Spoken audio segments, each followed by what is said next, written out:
Hello, I'm Karma Kitaj, and I'm your host for A Livelihood, New Adventures as We Age. Today I'm going to introduce you to Peggy Wolman, who has started a new service. She works with people as a matchmaker and a dating coach. So let's welcome Peggy. Thank you so much for having me. It's very nice to have you here, and I'm really intrigued with your new service, as I told you when I first met you. So let's maybe start by just giving a little brief overview of what your service is, and then maybe we'll go back and find out how you ever decided to do this. Well, I would say to start an overview would be to think about the joy of helping singles of all ages find love.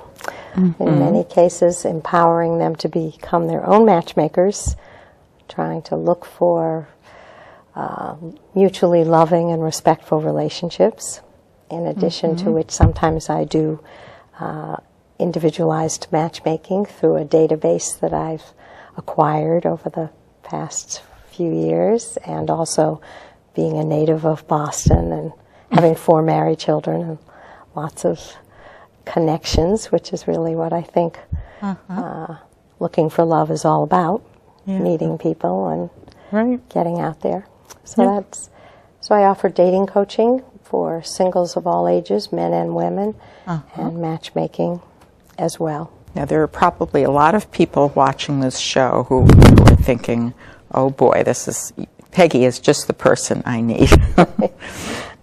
And I know as you know, I'm a life and career coach and a psychotherapist, and boy, I have had so many clients over the years who are just lovely people, both men and women, who, maybe they're people who've been, sort of gung-ho into their careers, and at age 38 or 40, they decide, gee, maybe it's time for me to find a mate.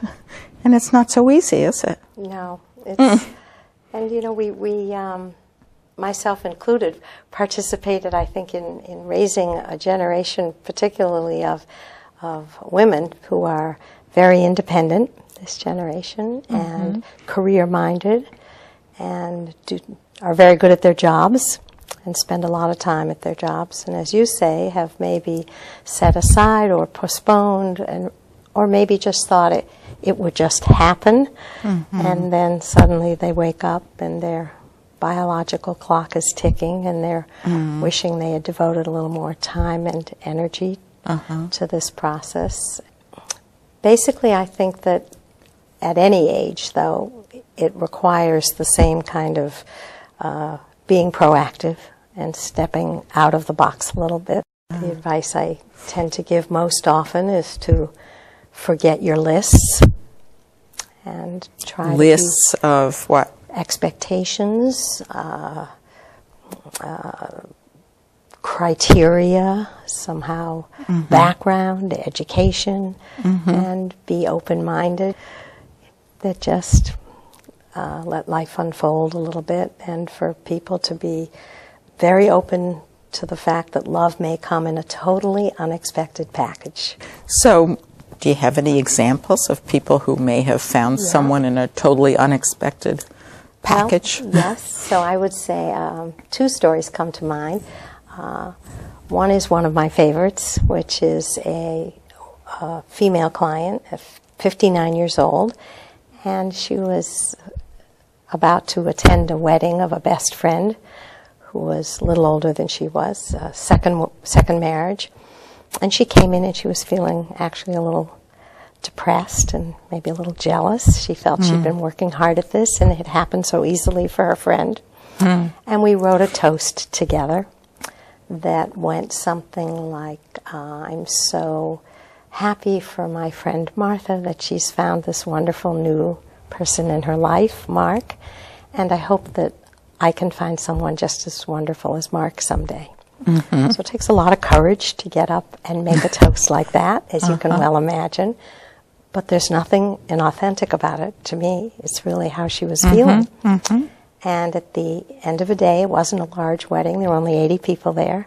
About 4:30, a gentleman came up to her and said, "I really appreciated what you said." It took a lot of guts to say that. And I'm married, but I have a cousin whom I think you'd like to meet.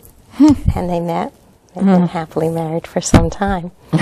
So I like to think that you're only, 1 degree of separation away from really finding that special person. So forgetting your lists, I think, is key. And if I were to share the other key for me, it's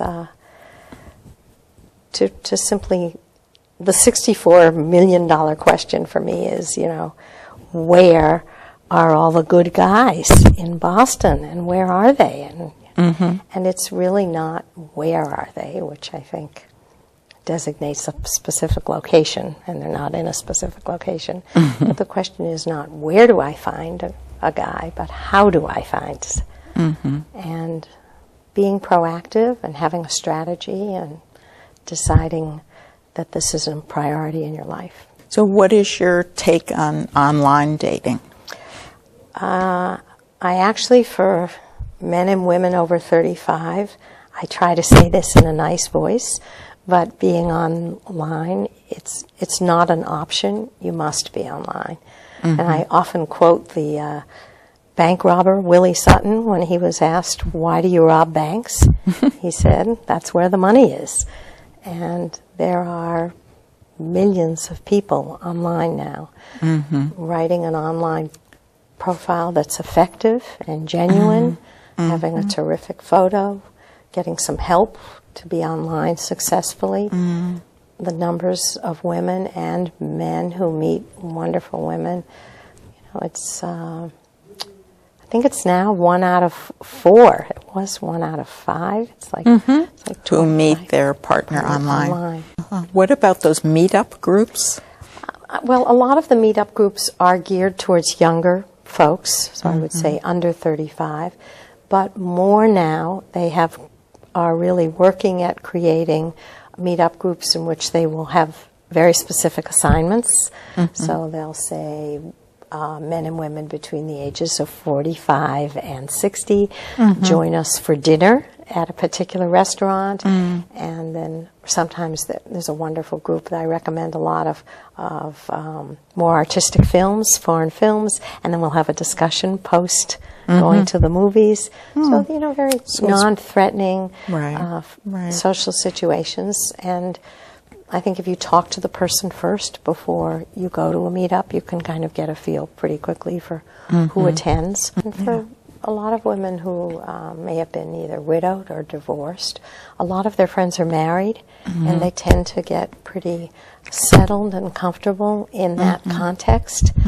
And so just stepping out of your usual context, I think, is an important piece. And I would add to maybe, along with looking for activities, I think one of the things that a coach can do, and there are a lot of wonderful coaches out there who are doing what I'm doing, is that it's like having a trainer at the gym. It's learning how to do something different with somebody who's objective, not a friend who has your best interests at heart, but may not be able to help you become proactive as effectively as somebody who's neutral and objective. Well, it sounds wonderful. I'm sure I will have some people to refer to you over the next months. Great. Well, that would be very nice of you. I really appreciate your coming. And let's just make sure that people know the title of your business. So why don't you say that again? So at Peggy Wolman Matchmaking. And I'm listed as PeggyWolman.com or PeggyWolmanMatchmaking.com. Right. Okay. Welcome to go to my website.